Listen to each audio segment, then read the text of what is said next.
happen amongst the tinkling glasses of a cocktail party, in the quiet confidence of my study, or if I'm truly unlucky on a transatlantic flight when the only film is Dirty Dancing 2, and the void aches to be filled by anything else, even a captive conversation.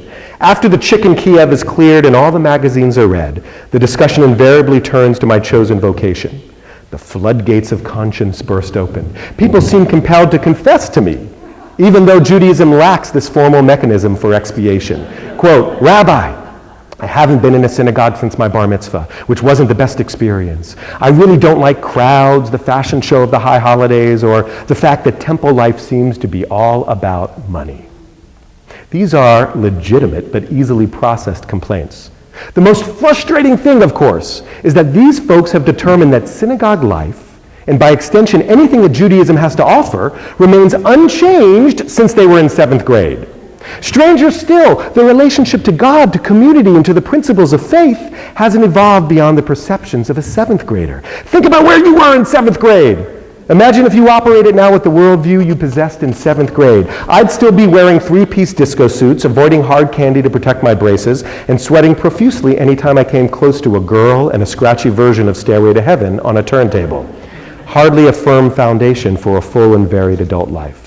Eventually, my confessors deliver the punchline. You know, I'm not religious.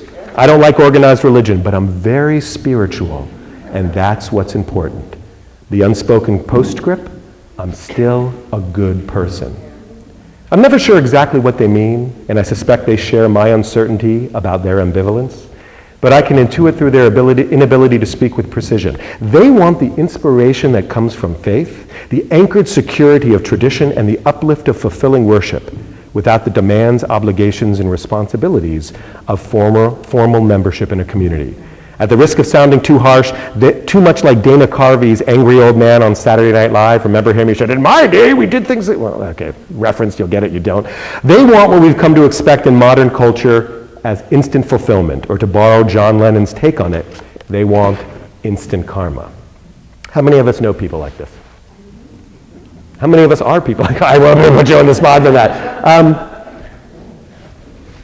Does this ring authentically in terms of your experiences with a lot of people? I have this conversation repeatedly at Starbucks, on an airplane is a more extreme example of it, but even just after services over a nice cup of coffee and a cookie, people come to me and suddenly they want to vent to me their frustrations with having these spiritual longings that have no real object or form or shape, but not feeling that they found that shape. And what's most frustrating to me is they haven't, most of them, particularly from the Jewish community, haven't given an adult engagement with Judaism enough of a chance. So many of them, this conversation is really happened, but is emblematic of so many that I've had.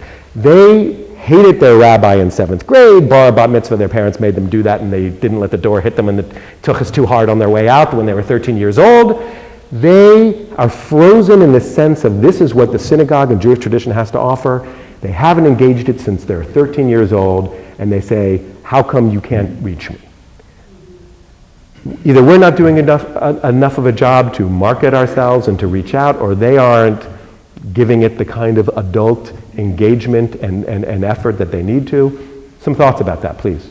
Monica, you have, please. Well, I'm trying to figure out how to talk about the angry.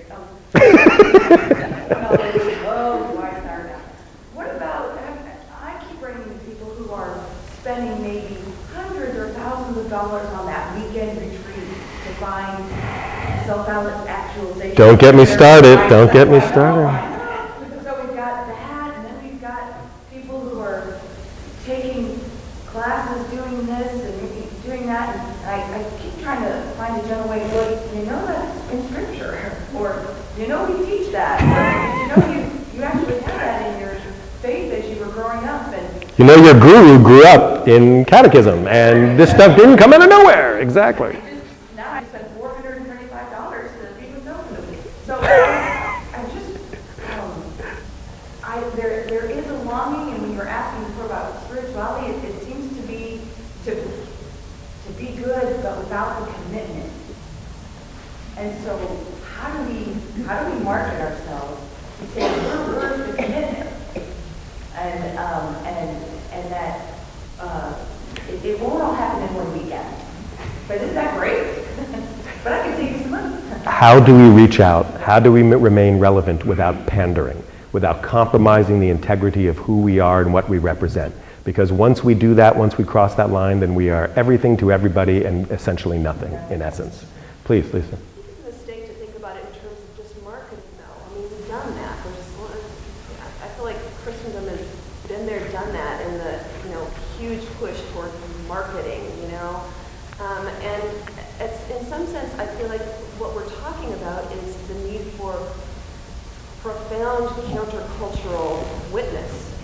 I like a profound countercultural witness. Right, of a way of being in the world that is different than what people have experienced. So, I mean, in some ways, I hesitate to push any more shoulds on people. I grew up with lots of shoulds. People got lots of shoulds. They're too busy, they're tired, they're stressed. But what I do want to invite them to, and what I think can be part of spiritual community together, is something beyond that, a different way of being in the world that is simpler. That has different priorities, and that makes space for them to actually cultivate their spirit. Beautiful. Thank you. Please, Rebecca. Of St. Mark's Episcopal Cathedral.